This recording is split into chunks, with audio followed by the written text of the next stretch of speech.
That time I got locked in a room with an unsettling man. I just came across this sub and figured the story was perfect to share here. I promise, y'all, this is 100% real and still gives me nightmares 4 years later. When I was 18, I worked at my college's residence building at the front desk, and I think I almost got assaulted or murdered. You be the judge. During the summer, the building operated as a hotel. So 2.5 floors were hotel rooms, and half of the third floor were student rooms. The whole building operated with a hotel swipe key system that was pretty outdated, and all of the doors were powered by 4 AA batteries. If the batteries died, there was a decently lengthy process to replace them and reprogram the door. A dark-haired guy came to the front desk from inside the building while I was working an overnight shift at around 1 or 2 a.m. and said he left his keycard in his room. I made him a new one and made my first error of the night. Hotel guests could have as many keys remade as they wanted, hypothetically. Students, however, were supposed to be given a temporary keycard and charged $2 to be returned when theirs is located. I gave him a new key for his room and asked if he was a student or hotel guest, and he replied, quote, student. At this point, I should have checked our system to charge his account, but I was caught up doing administrative duties and forgot. I used to trust people way too easily at this job, but quickly learned not to. Later on in the night, maybe around 3 or 4 a.m., he came to the desk again and said he couldn't get into his room. I asked if he just forgot his key again, and he said no, the door wasn't working. I asked if the light was coming on when he swiped his card, and he said no, so I figured the batteries were dead. I told him I'd have to change the batteries and went up to his room with him. He asked me for my name, and I told him. He didn't tell me his. I opened the door manually with a master key and told him I'd have to prop it open while I worked on the back panel to replace the batteries. He said, quote, no, it's okay, I'll close it. And closed and deadbolted the door locked. Really fucking weird, but I tried not to think about it. I had changed the batteries on plenty of other doors by this point, and some students were iffy about having their doors propped open for their room to be on display for anyone walking by. He also had a really thick accent, and I thought he might be an international student since we had a lot of those students from other countries where English was not their first language. I gave him the benefit of the doubt and thought maybe it was also just a language barrier issue. At this point, though, I really felt like something was wrong, but I tried to ignore it so I didn't freak him out. While I was trying to focus on fixing the door as quickly as possible, he kept trying to entice me to go further into the room, and he needed me to take a look at it. There was something underneath it that needed to be fixed, etc. He held out a little gold house key and said, I have a key, go get it, and threw it under the bed. He said there was a leak under the fridge. He just kept trying to get me down on the ground, throwing random problems at me. Obviously, I told him no. I'd send maintenance up in the morning to take a look at anything that was broken. I had my back to him, and he asked me if I would take off my glasses. I said, no, I need them to see. His tone of voice changed, and in the most steady, chilling manner, he said, Ella, it's okay. You can take them off. And from behind me, he reached around and tried to take off my glasses. I swatted his hand away and, trying to remain composed, said, no thanks, I need to keep them on. Even though he was creeping me the fuck out, I didn't want to be rude. I didn't want to get in trouble if he complained about me or risk upsetting him and having him yell at me. I got up to grab something from the door repair kit and undid the door deadbolt and opened it up in the process. He jumped towards the door to close it again and told me to keep it closed. I told him no, I had to open it to start reprogramming it from the front. While I held the door open with my foot and grabbed something from the door repair kit, he started playing with the little wispy hairs at the top of my forehead and trying to touch my shoulder. I swatted him away again and asked him not to touch me and focused on getting the fuck out of there. He once again tried getting me to follow him into the bedroom, saying the bed was broken, and I went as far as the doorframe to see if I could spot any actual problem with his bed. This is when I realized that he had nothing in his room. No dishes in the kitchen, no shower curtain in the bathroom, no sheets on the bed, nothing. This wasn't his room. Oh my God. I didn't think about that till just now. My brain once again went back to the international student theory, thinking he had just arrived today and hadn't gotten a chance to buy anything yet.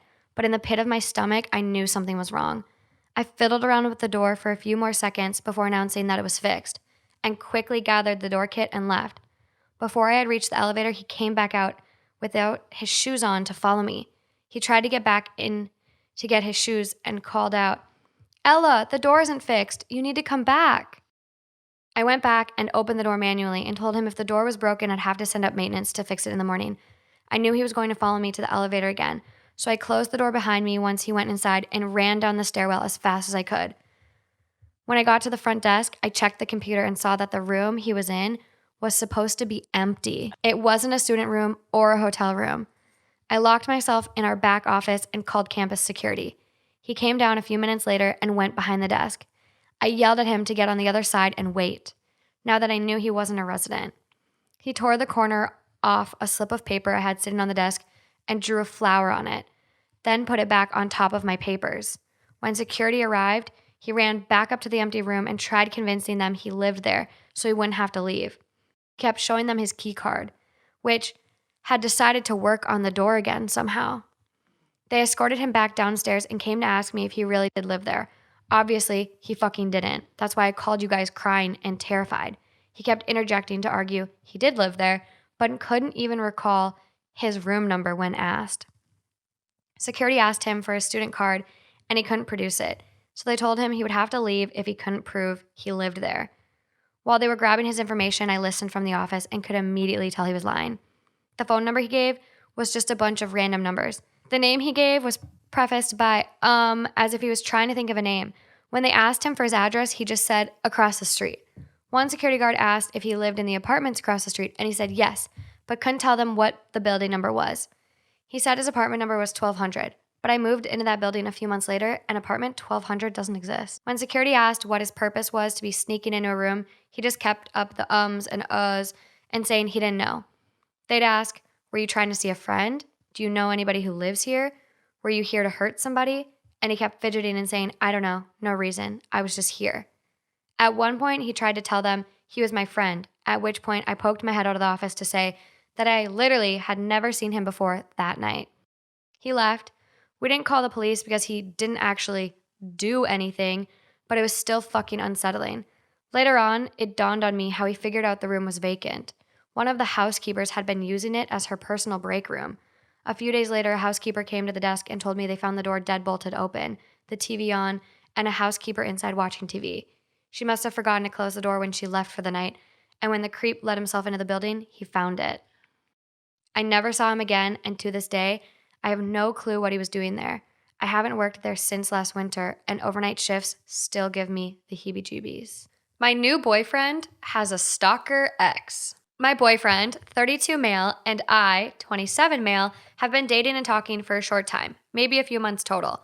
It was my understanding that he just got out of a long-term relationship, which I was worried about, but trusted that the situation was under control. Within the span of a month, my boyfriend's ex has shown up at his place at least once a week trying to get back with him.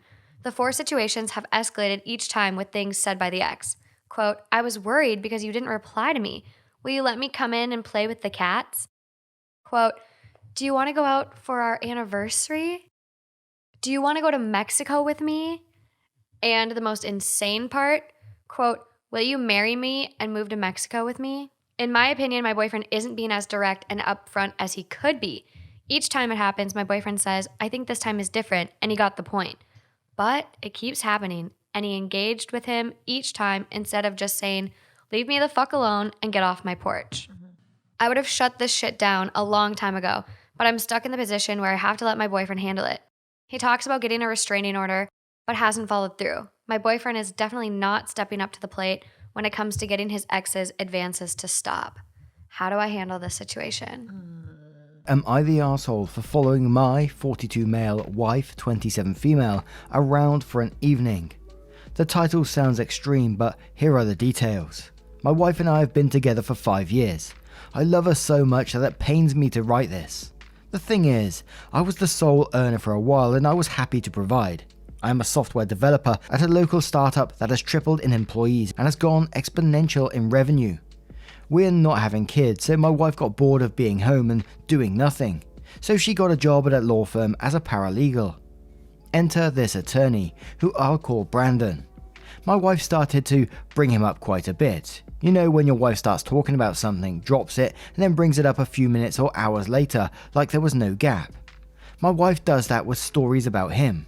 I searched through her Facebook friends list one day for Brandon and saw that they had connected. Okay. Then my wife starts going to work happy hours and I'm seeing pictures of the guy on her timeline. In most of the pictures she's positioned next to him, holding a drink.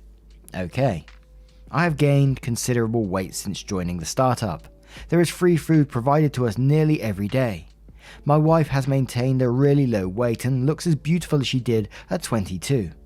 Brandon is more like how I used to be weight-wise. However, I believe I make more money than he does. So here it goes. I take off work on Friday, as my team is nearing the end of our project. I wait for my wife to leave the firm and I see her walking out with Brandon. They get in my wife's car, purchased on my dime, and I follow them for a bit. They go to a local dive bar and it turns out all of her co-workers are there. I see them entering. I wait for hours and everyone eventually leaves. My wife leaves last with Brandon and she takes him home.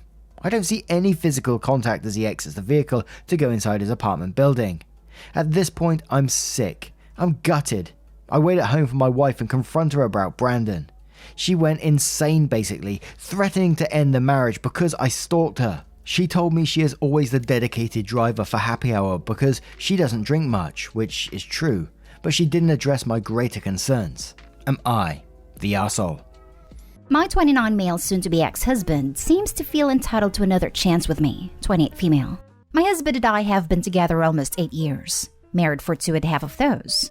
Last May, 2019, we separated seemingly overnight.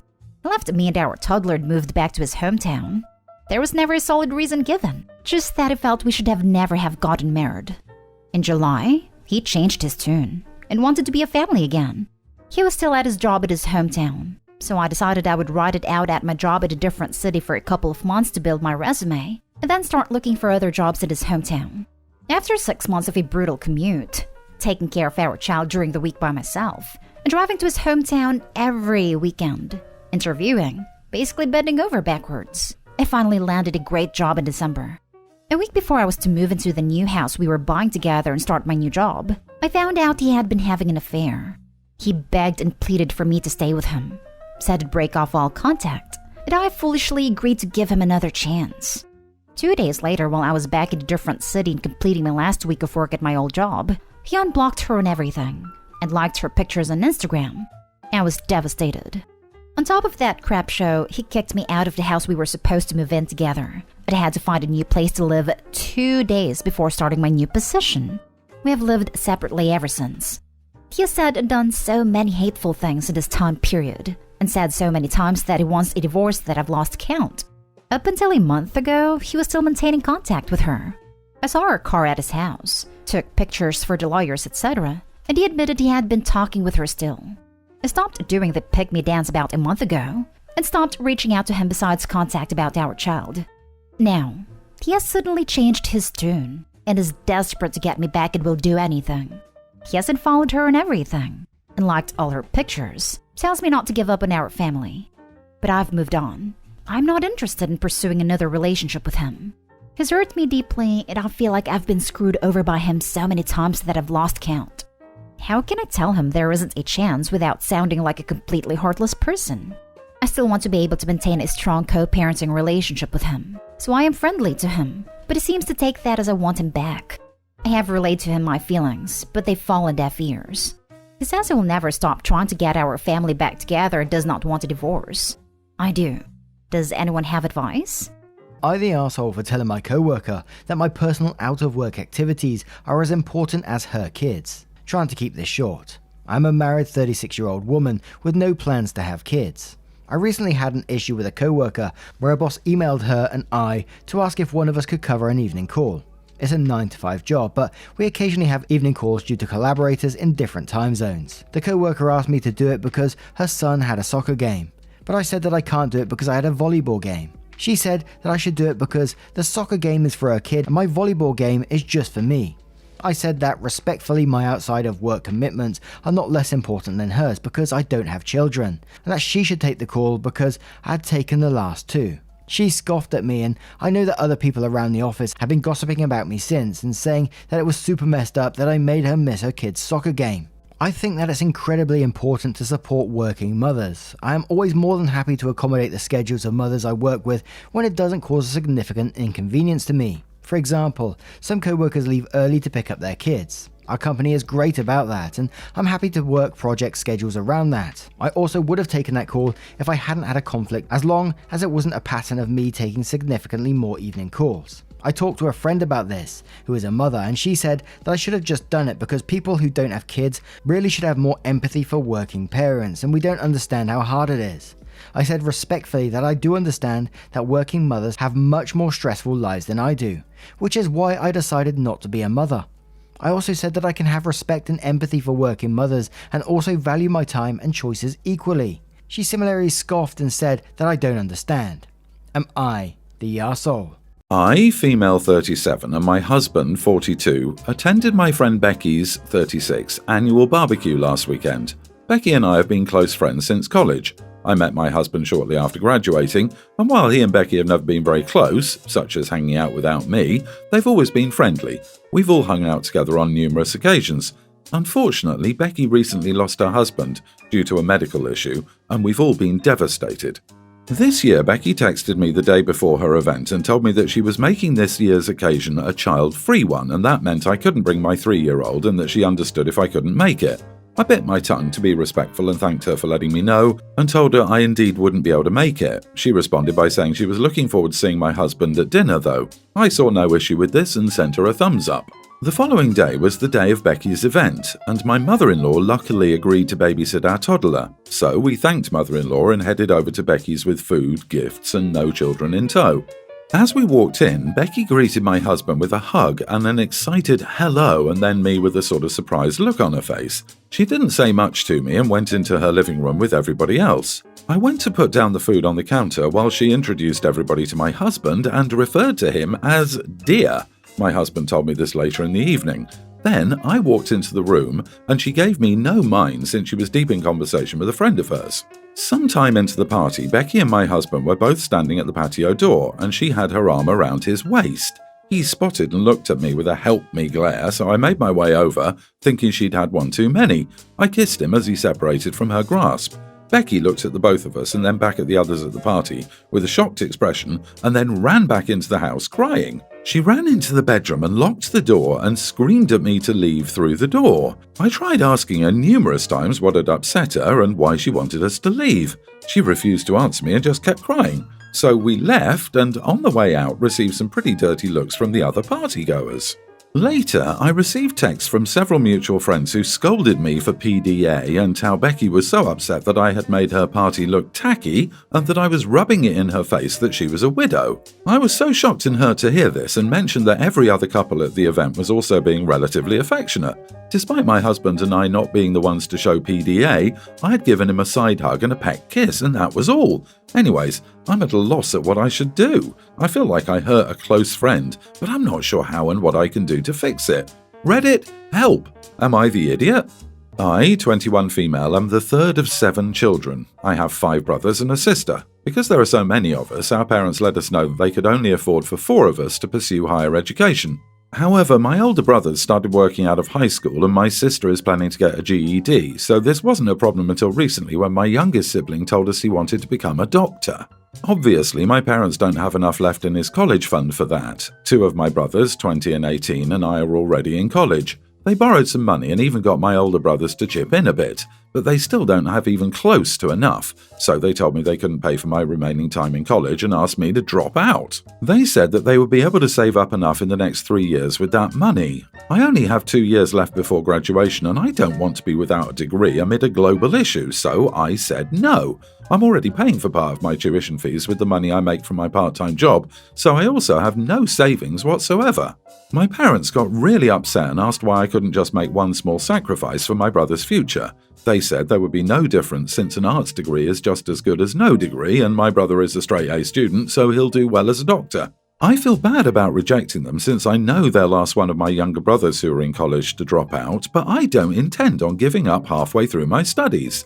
Am I the idiot here? I have a teen daughter who's a massive anime fan. At the beginning of October, she asked me if I could take her to see it, saying she would pay for her ticket. I told her to remind me. So when opening night came on the Friday before Halloween, she asked if we could still go. I told her no because it was cold and rainy. I told her we could go on Halloween. When Halloween came around, we would see if my other 3 kids wanted to go to the preserve for trick-or-treating that night. She didn't take it that well. I told her that it had just come out and we could see it next Saturday day, but it turned out that I had an overnight shift I had to work that night, so I told her we could go on Sunday. So Sunday came around and she was excited because it was finally time for her to see it. But I didn't get as much sleep the night before, so I told her we could go on Thursday since she was off that day. She kept asking me when we were going, but I told her I would take her, but her sister didn't want to go on the weekend. Her sister hates anime. Almost a month has passed and my daughter is angry with me. She's stopped smiling and stays in her room most of the time and doesn't even talk to me anymore. I told my daughters that I was going to the movies to see a movie with a friend and my daughter looked devastated. She asked when I was going to take her to the movies. I told her I didn't know and with that ask went to her room for the night. The next night I checked on her and I saw her lying on her bed on her phone in pitch black darkness. I told her to get over herself and get out of bed. The look she gave me made me feel guilty. Am I the idiot?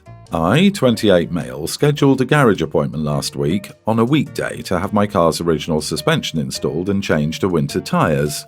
I use the garage in my hometown and I work in the city about 45 minutes away. Since my girlfriend, 24, works from her apartment, we don't live together, I told her I would be taking her car. On the evening before the garage appointment, I drop my car off at the garage after work, have my girlfriend come and pick me up, drop her back off at her apartment, and then I go home. We live around 7 minutes from each other. Her car had around 3/4 of the tank left of petrol. So the next day I drive the 45 minutes to work, sit in traffic on the way back for around 1 hour, 30 to 45 minutes, and head to the garage to pay, since the garage closes at 5 p.m. and it was already 4:45 p.m. at that point. After, I pick up my girlfriend and drive back to the garage to get my car. As I'm walking away, my girlfriend pulls me aside and mentions how I've left her with less than 1/4 of petrol and that she assumed that I would at least fill it to where it was. I told her I didn't have the time to stop at the gas station before paying at the garage since they closed. She mentions that I could have gone after, before picking her up. At this point, I'm annoyed because I want to go home after working all day, so I tell her I'll fill it up during the weekend when she comes over. Over the weekend, I paid for breakfast as I usually do. On Sunday, I mentioned that I would go and put petrol in my own car, and she asked about filling hers up. I told her that I wouldn't be filling hers up since I'd paid for breakfast over the weekend. She points out that she also paid for our supper on Friday. She bought ingredients and made me the cheesecake I asked for. I told her we'd take turns paying, and me paying for her breakfast was also me paying for her petrol. She then brought up that this was the second time in a row that I hadn't filled the petrol in her car after taking it for work and that she wouldn't be allowing me to take her car anymore when mine is in the garage. I laughed in her face and told her I would transfer the $10 for the petrol if she was going to be so petty. I didn't transfer her any money or put any petrol in her car. It ended up costing her $70 to fill her tank. She did ask for the $10 from me, but I told her if she asked again she would be paying for herself at the dinner date I planned this weekend. She says I'm an idiot that doesn't fulfill his promises. I told her that I didn't promise her anything. This evening, I was at a different church from the one that I usually attend. I had to work a longer shift than usual, so I couldn't make it to mine on time. I'm familiar with this group of believers because I went to their church school in high school. I go in, find a seat, and settle in. After the service is over, I'm walking around and talking to people who I haven't seen in a while. They're extending congratulations and asking about my pregnancy, which, when done respectfully, is fine. However, that wasn't to last. Up walks Sister Karen.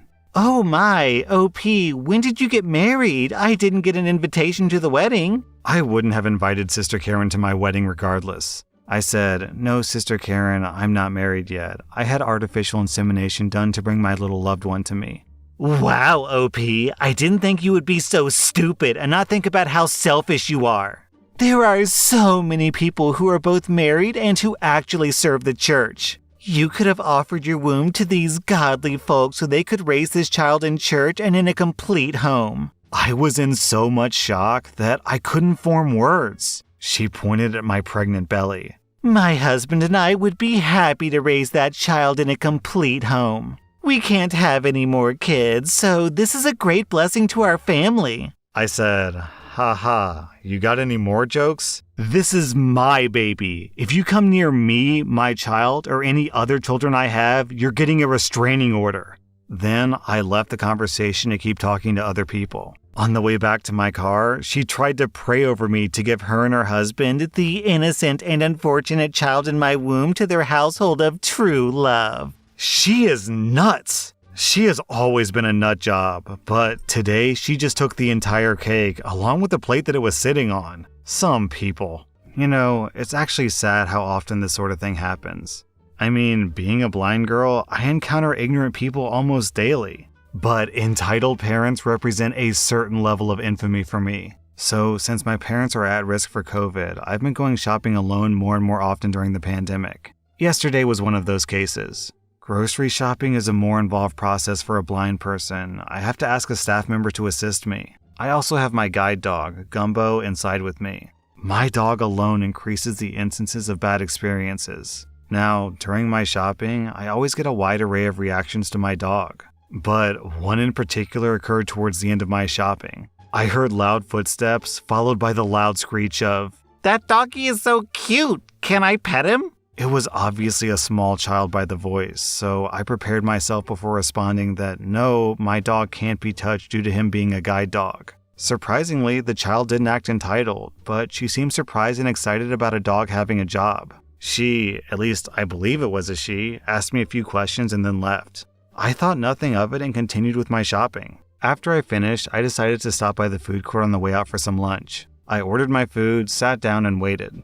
But by some cosmic gracing of bad luck, that's the exact moment that this child and their parent decided to walk close by. I heard the child tell the mother about what I told her, about how my dog is working as a guide dog, that I'm blind, and I use him to get around. The mother isn't really saying anything, but I can sort of tell by her tone and the few words that she does say that she's seeing some issue with what her daughter was told. I decided to listen in, and after the daughter finished her babbling, the mother came up to me. Now, as I said, people coming up to me is super common. I thought nothing much of it. However, the first words out of her mouth were, "Why did you tell my daughter you're blind?" Her tone was very harsh, very accusatory. I immediately knew what was coming, but as usual, I put on a smile, because I am blind. Your daughter asked me about my dog, so I explained what guide dogs are and why we use them. "You're not blind?" "Excuse me?" Her straight-shooting words caught me off guard. "You're not blind? My cousin is blind, so I know what a blind person is like.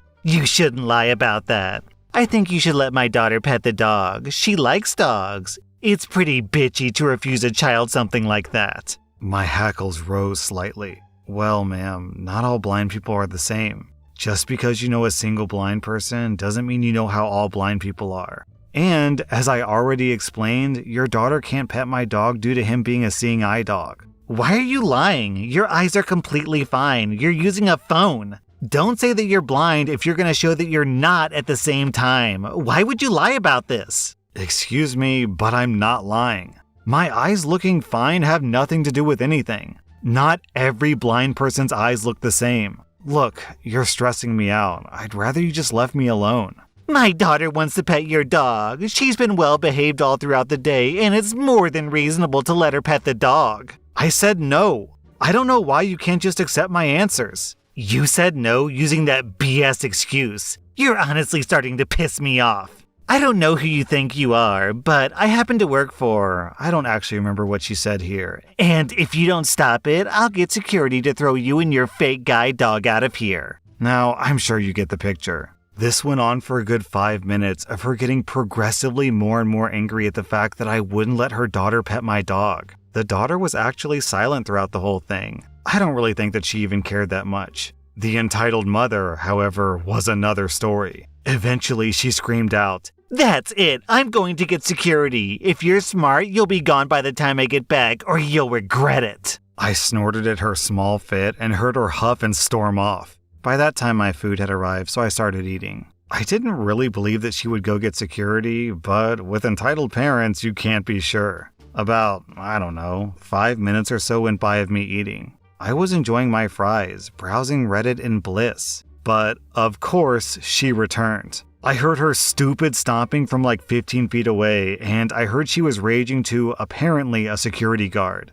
Look, that's her. You see? She's sitting there with a dog. She says it's a guide dog, but she's not blind, so you have to kick her out. Dogs aren't allowed. I sighed and removed an earbud to prepare for the incoming ordeal. A deep male voice resounded from a few feet in front of me. He sounded rather harassed. Miss, is this a service dog? Yes, it is. He's a seeing eye dog. I'm allowed to take him in here. I have a copy of the appropriate law if you need it. No, that's fine. I know service dogs are allowed. This woman is saying that you aren't disabled, though. Is that true? No, she's just angry that I didn't let her daughter touch my dog. I honestly don't know why she cares. Because you're a liar. I told you I have a blind cousin. Don't try to tell me I don't understand blind people because I do. I directed my attention to the security guard.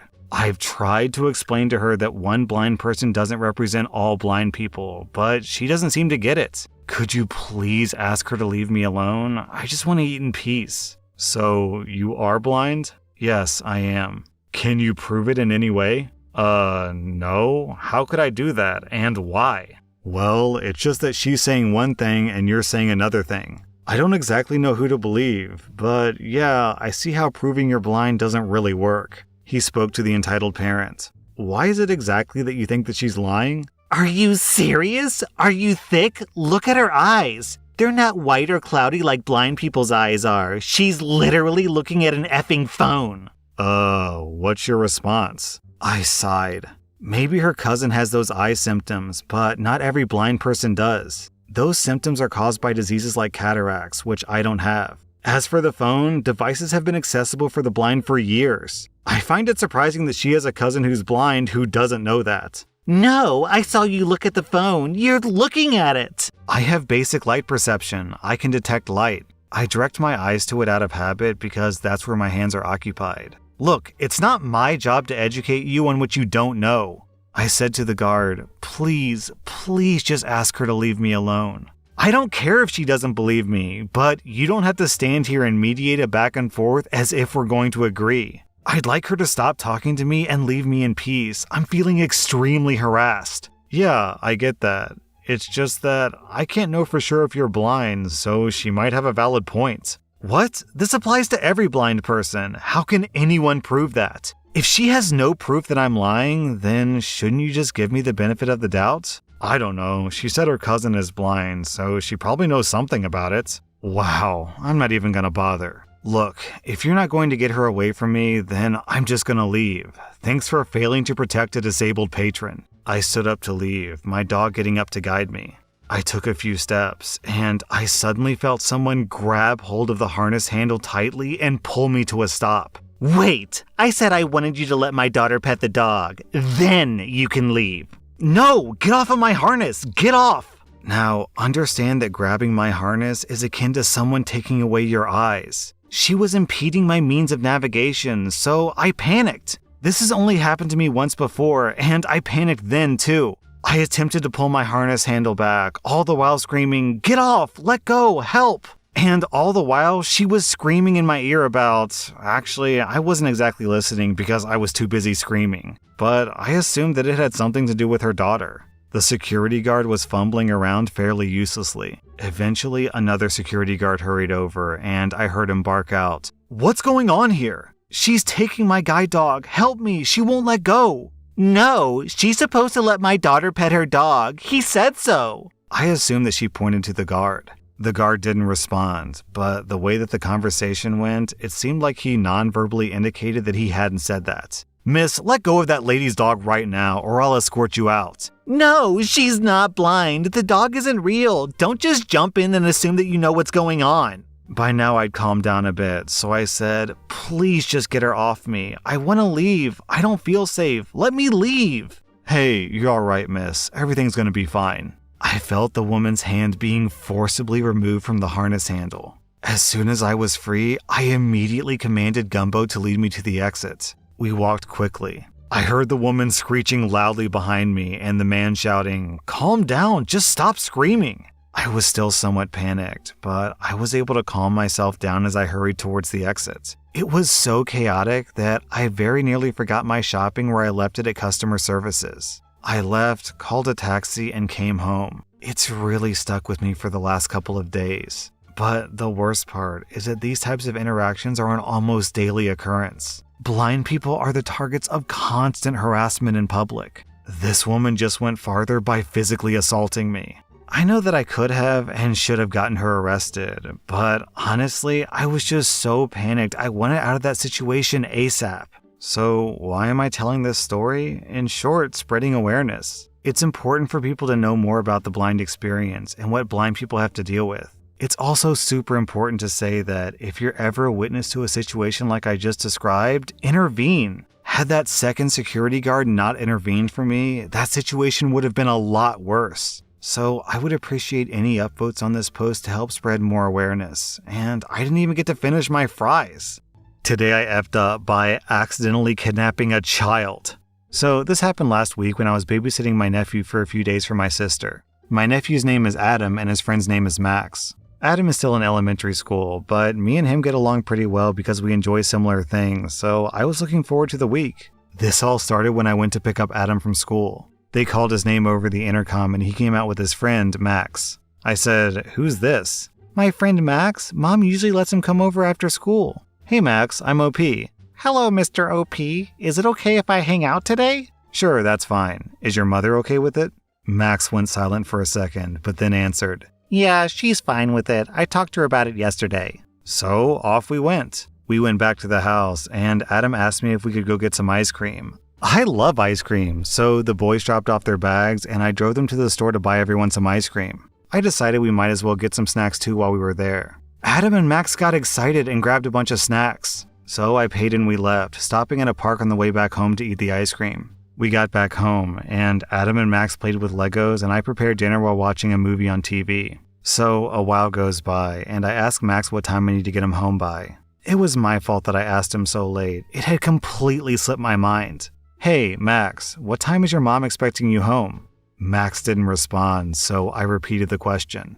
Mr. OP, my mom doesn't actually know that I came over today." When he said that, my heart dropped, and my first thought was, did I hear that right? I asked him what he meant, and he explained to me that his mom told him that he couldn't go over to Adam's house until he cleaned his room. It dawned on me that I had basically just kidnapped a child. I immediately asked him for his mother's phone number, which he didn't know. Side note, parents, please teach your children your phone number. I asked him for his address and he said, "I live near the school." Yeah, thanks kid, that really helps. I checked my phone only to realize that the outlet I'd plugged it into didn't work and my phone was dead. I didn't know what to do and I was getting really worried the cops were going to knock on my door and arrest me. I calmed myself down, I plugged my phone into a working outlet, and I talked to Adam and Max. I told Max that it was not okay to lie, and his mom was probably freaking out right now. I picked them up from school at 3 p.m., and it was now 6 p.m. When my phone turned on, I saw that I had 6 missed calls from my sister and 3 from my brother-in-law. I called my sister back and explained frantically what had happened. She calmed me down and told me that Max's mom had called them to ask if they had Max, and my sister said no. Max's mom hung up to presumably call other people, and my sister tried to call me to ask if I had Max. Then my sister called Max's mom and explained the situation. Max's mom came by and picked up Max. I apologized for all the trouble I caused, and she told me that it was fine, that the problem was solved in the end. Me and Max's mom talked for a bit about what happened that day, and she managed to finally calm down. She told me that she was about to call 911 when she got a call from my sister, so it's a good thing that Max came clean when he did. Me and Max's mom exchanged numbers in case this ever happens again, and we shared a laugh over the craziness of the situation. I'm really glad that she was understanding and didn't call the cops on me. So, in the end, it all worked out, I would say. Today I effed up by using soy sauce. This just happened, and I'm still trying to cope with it. So, I love soy sauce. I add it to almost everything as seasoning. Eggs, noodles, veggies, you name it. Today was no different. I made myself some ramen noodles with veggies, poured some good old soy sauce over it, and I was happily munching away. It was delicious. Life was good. Now, the soy sauce bottle I use has a small opening, and when you want to use it, you just tilt it over and it pours out. You can unscrew the top to refill it with soy sauce if you ever run out though. I always thought that was really handy. No annoying cap openings or anything like that. Until today. It's still pretty hot where I live, and there's fruit flies everywhere. If you leave your food uncovered for just 1 minute, it'll be covered in fruit flies. Now, as I was chomping down on my food, I suddenly see movement inside the soy sauce bottle. One of those annoying fruit flies actually managed to squeeze through the tiny opening and was now flying around inside of my soy sauce bottle. Now, that's obviously disgusting. No one wants flies in their food. I had to get it out of the bottle so it wouldn't land in my next dish. I quickly grabbed a cup and a sieve to get it out. I open the bottle and pour the sauce into the cup through the sieve, and the little fruit fly lands in the sieve, but something else lands in it as well. At first, I thought it was just old soy sauce that somehow got clumped together. Oh, how wrong I was. I take a closer look, and I realize that it's a huge pile of dead fruit flies. I'm not kidding, it was like the amount of 2 tablespoons, and the bottle was pretty small. I gagged and immediately drained the whole soy sauce. I am utterly disgusted, and I now have to live with the fact that I've been eating fruit flies for a good amount of time. I wonder if I can ever use soy sauce normally again. Well, OP, if you think about it, can you even be certain that what you really enjoy is a taste of soy sauce and not the taste of marinated dead fruit fly water? Today I effed up by using an old commercial jingle at work that caused me to get hauled into human resources for possible sexual harassment. Gen Xer here. I love old commercial jingles, especially ones from the 70s and 80s, and I often will use them to make commentary on things I'm doing. We were in a meeting with sales and marketing, and we were discussing a new initiative that would involve both parties in a way that we've never done before. One of the younger marketing women was outlining this, and I said, "You've got your chocolate in my peanut butter!" This was a popular tagline for Reese's Peanut Butter Cups back in the day, and I was using it to, I thought, illustrate how we were putting two good things together. To make it worse, some of the older meeting participants laughed. I didn't think anything of it until I had the head of HR come into my office and ask to see me. Apparently, the young woman who was in her 20s had never heard of that commercial and thought that I was making a sexually charged remark at her. Even the HR person hadn't heard of that commercial. I had to go online and actually pull up the commercial for them to believe me. I'll never live this down. Down in the comments, Blood Money says, "If you didn't say, uh-oh, spaghetti-o when you went to HR, then that was a missed opportunity." To my knowledge, I've never heard of "put your chocolate in my peanut butter" as some sort of slang. Like, is that a thing now? People are like, oh. This is so dumb. Are people like, "Oh, babe, put your chocolate in my peanut butter"? Because I have a feeling that people aren't doing that because it sounds ridiculous. So why would this person automatically assume sexual assault? I mean, of all the things to think about when you hear that sentence, "You're putting your chocolate in my peanut butter," why immediately go to, wait, is this person making a remark about me being a woman or sexual jokes? Like, I don't really get it. So if I'm too old and uncool to get this joke to understand why it's sexual harassment, please let me know down in the comments, because if this is slang, it's totally going over my head. Today I effed up by waterboarding myself at the gym, and that's not even the worst part.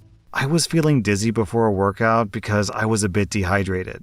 This is important for later. I usually bring some liquid, but I forgot to that day. Usually I go to McDonald's and grab a large unsweet iced tea for the gym.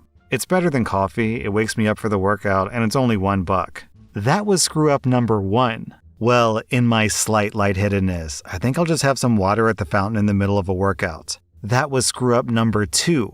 After an hour on the treadmill, my throat starts to stick a little. I had my mask on and was doing a slow jog, just enough for me to breathe through the mask and didn't have to remove it in the hour that I was running. I hop off the treadmill, and the first feeling I get is this rush of blood running away from my brain.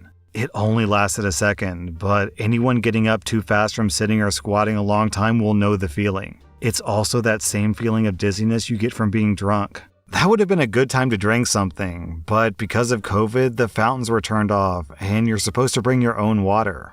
Whoops. Okay, whatever, I'll just power through this. The only thing left to do today was light weight, so I should be fine. That was screw up number 3.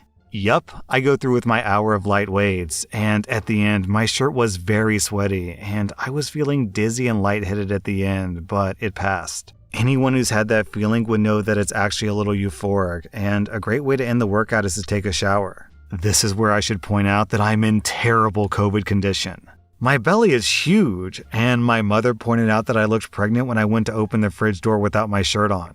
This is also important. In my dehydration, I'm not drunk level dizzy, but I am impaired enough to forget to take off my shirt and mask as I take my towel with me to the shower. There's no one else taking a shower because it was a pretty early workout, so I head to my usual stall by habit, which is close to the entrance. I turn on the shower and let the water hit my chest, and the feeling is amazing. But this is where everything goes wrong. I'm still wearing my sweaty shirt, and I decide that I should take it off with my mask still on. The shirt sticks to my skin and round belly, making it very hard to remove. Now both my arms are up, and the shirt is stuck to my face and mask, with the water now filtering through the shirt and mask, blocking my nostrils. This is where I found out how horrible waterboarding is. The wet mask and shirt make it instantly extremely hard to breathe because my nostrils are blocked. Instinct forces me to use my mouth, which is also blocked, and I start to hyperventilate, which sends water into my lungs and causes me to cough and panic. I take a few steps back with my arms still up and spin around to get away from the water. Two very strong arms lift up my shirt and my mask with it, whereupon I'm confronted with two ebony pegs that would make even The Rock envious. Just below those godly pegs are the abs of Hercules that puts my pear-shaped physique to shame. That's when all the water decides to leave my lungs and I start hacking. And beneath this rippling torso, I start hacking spittle onto the biggest hot dog I've ever seen. While this is happening, the manliest of hands pats my back like I'm a baby being burped. Through tears and embarrassment, we both realize that there's a third person who just walked in. They see me bent over and coughing next to this giant naked guy. This person then turns on his heels and just nopes out of there. I utter some thanks to my savior, and we both decide it's best not to talk about it and just finish our showers. My shower was the shortest shower that I ever had, and I rushed to dress in the hopes that I can find that third person and hopefully explain what happened, but he was gone by then. On the way out, Dwayne "The Rock" Johnson, whose Johnson I was inches away from, is done with his shower. He has an expression that says, "Don't say anything," but I spent a few minutes with him thanking him as he's getting dried and dressed. He seems cool with it, I think, but nonetheless, I haven't been back in weeks. Today I effed up by enjoying my haircut scalp massage a bit too much. This wasn't just today, this was 10 minutes ago, and I still don't think that I'm going to recover.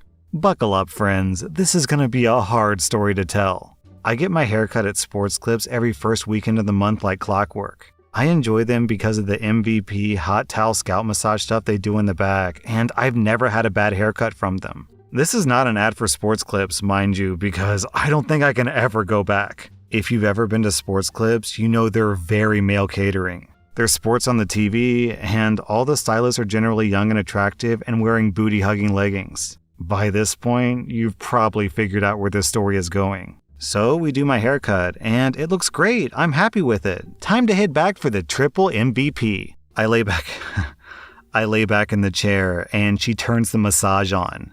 Then she adds the hot towel and starts rubbing my face. Then she starts in with the shampoo, and boy does it feel good.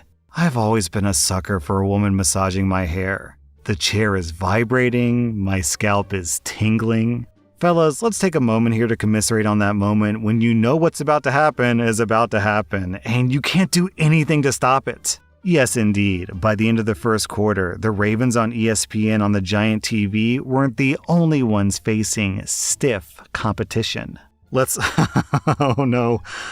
be clear. I didn't plan on doing much that day. I'm wearing an old t-shirt and gym shorts. I'm hiding nothing. Now, I might not have that much to hide, but nevertheless, my situation is clear. I have one and only one hope here. That shampoo cave in the back is always pretty dark at Sports Clips. Maybe she'll be distracted by the work, I'll go to deflate, and all will be well. Well, friends, if I did that, then this wouldn't be a Today I Effed Up, would it? My screw-up continues when I realize that I signed up for the triple MVP. I've got 2 more hot towels, a round of conditioner, and a scalp treatment in my future.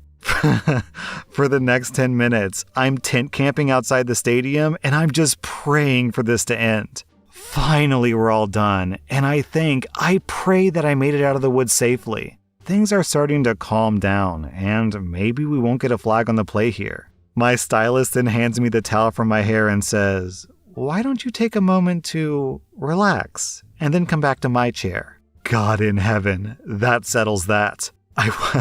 I will now be the giggling topic of the break room tonight. I proverbially and partially literally tuck my tail between my legs, go sit in the chair for her to trim up those loose hairs, pray the hot towel is the reason my face is bright red, pay, and run away. I don't know if I can ever return to the sports clips again. I feel as if my face will be on a poster in the back like a hardened criminal. Hardened criminal. OP, there's so many jokes I can make here. I don't even know which one to start with. OP, I've got to ask, did you give her your tip? Oh, this joke is so bad. OP signed up for the MVP treatment, but it also sounds like he signed her up for the MVP treatment. My veiny...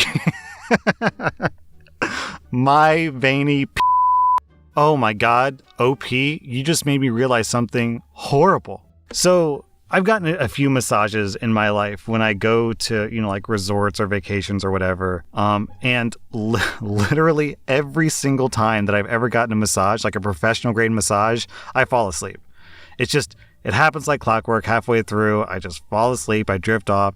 And then because someone's massaging me while I'm falling asleep, I jerk awake, and usually I'll just be like, "Oh, sorry," and then just continue with the massage. But I just now realized that the masseuse may not realize that I was falling asleep. She may have thought that something else happened when I jerk suddenly. And oh my god. Was I just traumatizing these poor young women who thought that, did he just do what I think he did? Oh geez, OP, I'm going to lose sleep over this tonight. That was r/today I effed up, and if you like this content, check out my podcast where I publish the exact same episodes. Also, hit that subscribe button because I put out new Reddit videos every single day.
guys, thank you for watching. I love you guys so much. Please like and subscribe to see more great videos. See you again.